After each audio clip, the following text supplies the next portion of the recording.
మరలా చిగురించబోతుంది. గొప్ప దినాలను చూడబోతున్నావు. నీ యేసుకు సమస్తము సాధ్యమే. గుడ్ మార్నింగ్ దేవుని ప్రియ కుమారుడు, గుడ్ మార్నింగ్ దేవుని ప్రియ కుమార్తె, special good morning to you. దేవుని ప్రియ సంగమా, దావీదు ఒక మాట చెప్తాడు కీర్తనలు 27వ అధ్యాయంలో. ఒక బలమైన మాట నేను చదివినప్పుడు అది నాకు సంతోషం అనిపించింది. దావీదు తనకు హృదయం నాకు అర్థమైంది. దావీదుకు దేవుడు చెప్తాడు ఈ విధంగా, నా సన్నిధి నువ్వు వెతుకని, నా సన్నిధిని వెతుకని. ఆ కీర్తనలో దావీదు రాస్తే ఇలా రాస్తాడు చూడండి. 27వ కీర్తన ఈ విధంగా ఉంది, నా సన్నిధి వెతుకుడని నీవు సెలవీయగా. యెహోవా, చూడండి నేను చెప్తున్నాడు, యెహోవా నీ సన్నిధి నేను వెతకదనని నా హృదయంలో నీతో అనేను. చూడండి దేవుడు చెప్పాట, ఎవరి ద్వారా చెప్పాడు, మరి ఎలా చెప్పాడో తెలియదు కానీ నా సన్నిధిని మీరు వెతకండి అన్న మాట దావీదు చెవులో పడింది. వెంటనే దావీదు అన్నాడు తన హృదయంలో, నీ సన్నిధిని నేను వెతుకుతానయ్యా. దావీదు హృదయం చూడండి దేవుడి మాటకు రియాక్ట్ అవుతున్నాడు. నేను అడుగుతున్నాను సంగమ యోధి అన్న, దేవుని మాటకు నువ్వు ఈ మధ్యకాలంలో రియాక్ట్ అయ్యావా? విని పక్కన పెట్టేసావా? రియాక్ట్ అయ్యావా? రియాక్ట్ అయితే ఆ ప్రతిఫలాన్ని చూస్తావు. దేవుడు నిన్ను నీతిమంతుడు పిలుస్తున్నాడు అన్న మాటకు రియాక్ట్ అయ్యావా? దేవుడు నిన్ను ఏ పాపం లేనివాడో చూస్తున్నాడు అన్న మాటకు నువ్వు రియాక్ట్ అయ్యావా? నీ దోషం విషయమై దయ కలిగి నీ పాపములను ఇకెన్నడూ జ్ఞాపకం చేసుకోవట్లేదన్న మాటకు నువ్వు రియాక్ట్ అయ్యావా?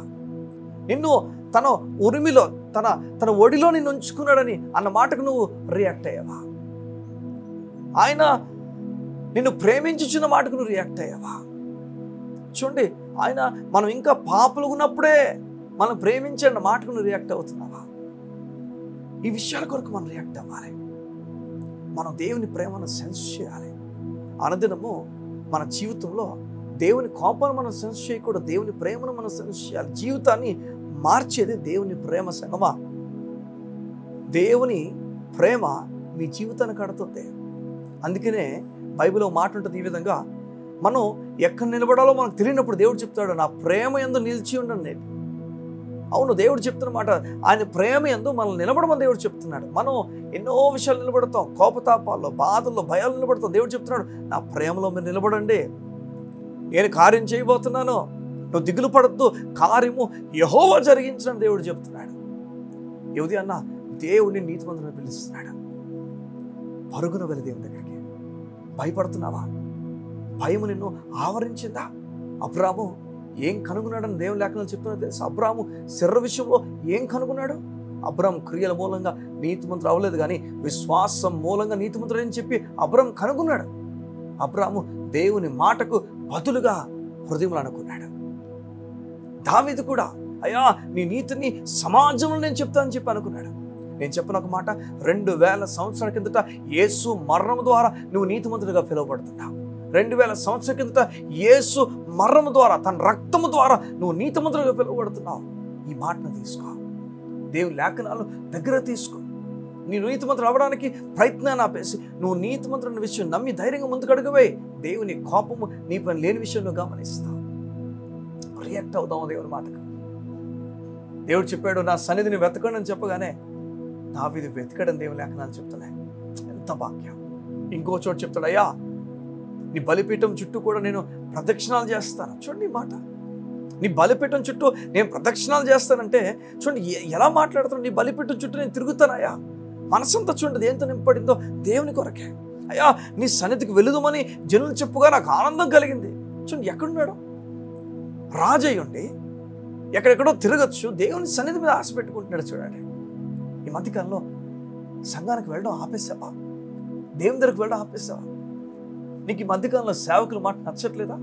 అయ్యో, నువ్వు సిద్ధపడి వెళ్తే సేవకులు నీ గురించి మాట్లాడతారు, దేవుడు నీతోనే మాట్లాడతాడు. నువ్వు సిద్ధపడి వెళ్ళు, దేవుని మీద ఆధారపడి వెళ్ళు, దేవుడు నిన్ను నడిపిస్తాడు. ఇది నెమ్మది కలిగి ముందుకెళ్ళడానికి ఇష్టపడు. దైవికమైన దేవుని ఉద్దేశాలు నీకు నెరవేర్చబడబోతున్నాయి. కళ్ళు మూసుకుంటావా? యోధి నీ గురించి ప్రార్థన చేస్తాను. మా ప్రియ పరలోకపు తండ్రి, నీకు వందనాలు. నీ బిడ్డలు ఎటువంటి మానసిక ఒత్తిడి గురయ్యారో నాకు తెలియదు, ఎటువంటి విషయాల్లో వారి జీవితంలో జరుగుతుందో నాకు తెలియదు, ఏ విషయాలు వారికి మానసిక ఒత్తిడిని కలుగు చేస్తున్నాయో నాకు తెలియదు. అయ్యా నువ్వు ప్రతి విషయాన్ని చూచుచున్నవాడవు, నీకు స్తోత్రం. ప్రతి సందర్భాన్ని చూచుచున్నవాడా నీకు వందనాలు. నువ్వు ఆలస్యం చేయవు, నువ్వు సమయానికి దిగే దేవుడు, నీకు వందనాలు అయ్యా. నీ బిడ్డలో నీ కృపను చూచినట్లుగా సహాయం చేయండి. నీవు పలికిన మాటను పట్టుకొని అయ్యా మళ్ళా తిరిగి ఆ మాట కొరకు వారు నిలబడగా సహాయం చేయండి. అట్టి కృపను, అట్టి మంచి మనస్సును వారికి ఇచ్చి నడిపించబడదు. ఈ దినము వారిని మనస్సుతో పూర్తిగా నింపబడినట్లుగా సహాయం చేసి నడిపించబడదు. యేసు నామమున ప్రార్థించుచున్నాము తండ్రి. ఆమేన్, ఆమేన్, ఆమేన్. ఈ దినం దేవుడు నీతో మాట్లాడుతున్నాడు. నిరసించిపోతూ, దిగులు పడతో ఆయన కార్యాన్ని చూడబోతున్నావు. God bless you. See you tomorrow.